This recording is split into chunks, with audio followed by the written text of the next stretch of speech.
My name is Mike Barker, M.B.E, and I'm the world leading scientist in bomb disposal of all kinds, including nuclear bombs, in which I was the technical team leader to give advice to a specialist army unit if ever a terrorist nuclear bomb occurred anywhere in the UK or in Northern Ireland.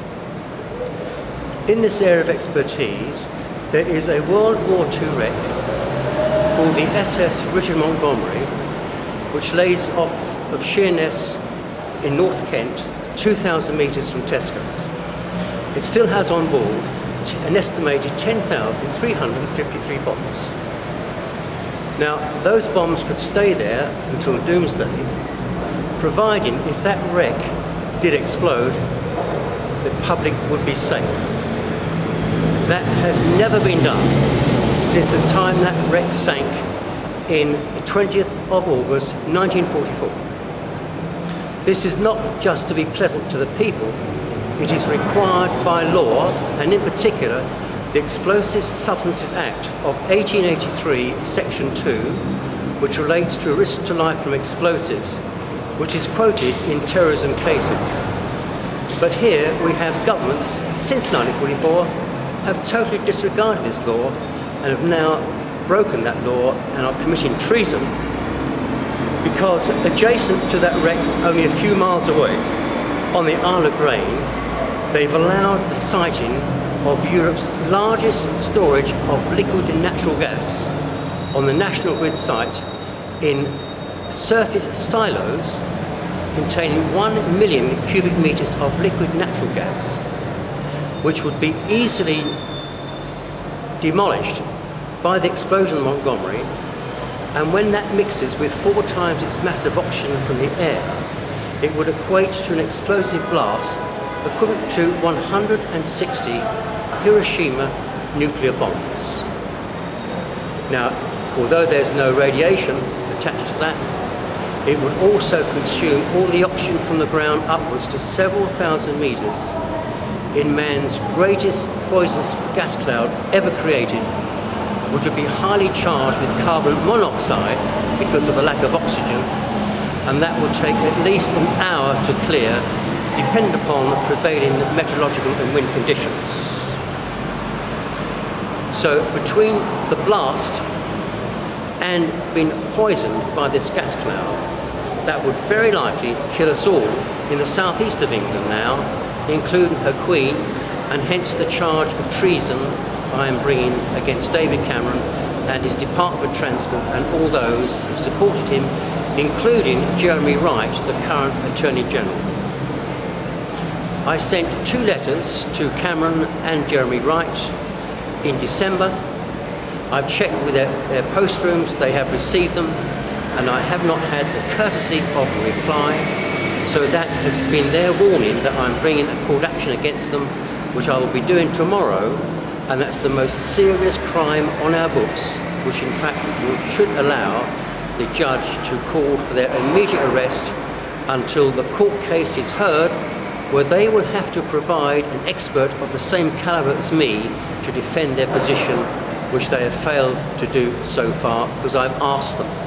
And that is that the Department of Transport, who have been responsible for this wreck since 1983, and they have never employed a single explosive scientist like myself, who knows far more about explosives and bombs than bomb disposal guys, because they actually use the equipment that I actually helped design. And so they just think, oh, bombs are dangerous. Well, bombs have to be safe when we move them around until they get to the theatre of operation.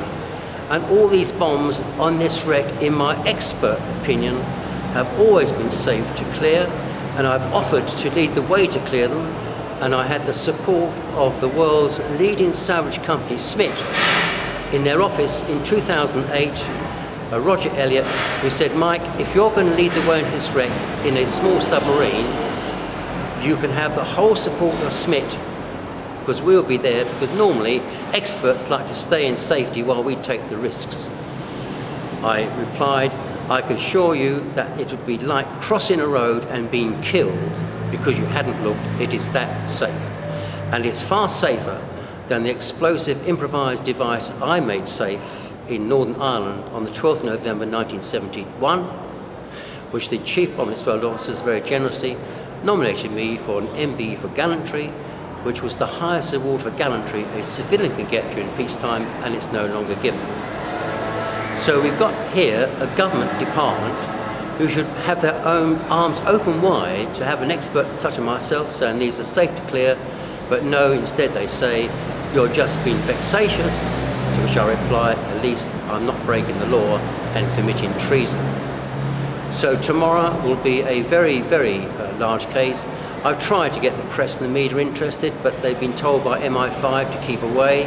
MI5 are in serious trouble with me, very serious trouble, because they're going to be disbanded along with MI6, the FBI and the CIA, because in 2004 I asked them to get hold of the tape recordings of George Bush and Tony Blair, both in the United States and in the UK, to see whether they had lied to deceive the whole world before they embarked upon the total illegal war in Iraq.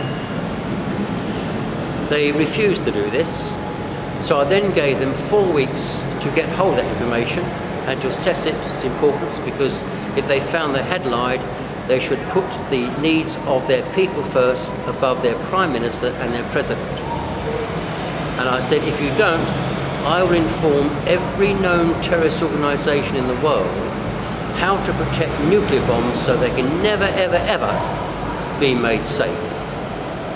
Now, when you think about that particular threat, it's the most dangerous threat in the whole world anyone can make. And in order to protect myself, I said, and if you dare touch me in any way or arrest me, my activists, which now number 25, will let these bombs that I now have got under my control, 100 of them, they'll let them all go off, and hundreds of millions of people will be killed. Now, you might say, well, of course, that's pretty rich if you want to kill people. No, I don't. What I want to do is to have a nuclear bomb-free world, which we should have had long, long ago. And it's the 5 countries who formed the United Nations in 1948 who actually had nuclear weapons. The United States, the United Kingdom, Russia, China, and France. And they said, well, we've got nuclear weapons, and no one else must have them. And they expected the other 190 countries of the whole world do not have nuclear weapons to defend themselves. And only last year, the supreme leader of North Korea, Kim Jong-un, when he fired his first test nuclear weapon, they put sanctions against him which they had no legal basis to do. So the United Nations is not the United Nations, it is a quango department, body of the 5 countries who've got nuclear weapons, and predominantly it's overridden by the Americans. This must stop, and I will be calling for a world government in which every member will have an equal right to vote on, which they don't have in the United Nations. The United Nations Security Council is made up of 15 members, 5 permanent ones which are there all the time, and also they invite another 10 from other countries on a rotational basis, and they must go after every 2 years, and they do not have the right of veto. It is a fixed quango that they're operating, and that must stop. Now, I have actually got, since 2001, when I've been kept out of the press and media by MI5, I've got 100 nuclear bombs under my control, with 25 activists who've acquired them quite easily when they informed them that the purpose was to get rid of every nuclear weapon on Earth, and we've even been promised we can have more if we want, without them costing us 1 penny. There are 20 in the UK, and if any attempt is made to arrest me or interfere with any of my colleagues, all these bombs are triggered to go off instantly once we have got ourselves into safety, which won't be very long. If in fact all my demands are not met by every one of those 5 countries, because they form themselves into this very first class club arrangement, if they don't agree with every single one of my demands, I will allow 4 weeks in which people can be evacuated before they go off. There is no way that these bombs can be made safe by anyone except me. They're controlled over the mobile networks, 3 of them, and they must not be jammed, because that's the only way I can make them safe. And if I do not make them safe, the circuitry goes into auto control, and then even I cannot make them safe. So I want your support, everyone, to support me, because we cannot have governments threatening all of us in the southeast of England, and in particular the Queen. And Cameron should be arrested tomorrow when I bring this before the Royal Courts of Justice, Queen's Bench, and also David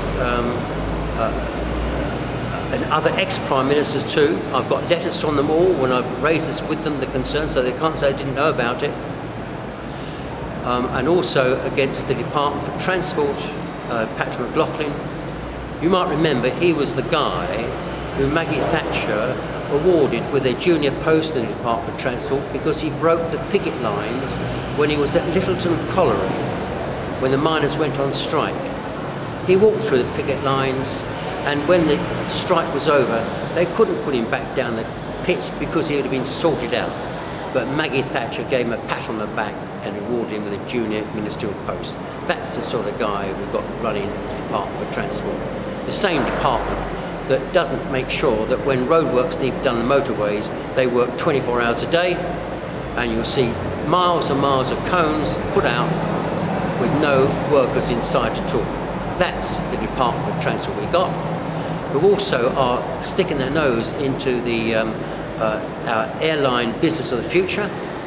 They've set themselves up with a quango organisation, the Airports Commission, and Sir Howard Davies, who chairs this commission, was the guy who founded the Financial Services Authority, which got us all into trouble with the banks, and he got a knighthood for that. And the only person on that Airports Commission with any knowledge at all about aircraft is Laurie Challis, who's got a private pilot's licence. What they're all overlooking is that the United Nations have got an international civil aviation organisation with its main base in Montreal in Canada, and that looks after the running of every single airport throughout the world to maintain standards, because our airports are host to the world's airlines and their people. That has been totally ignored by the rubbish interim report of 2013 written by Sir Howard Davies.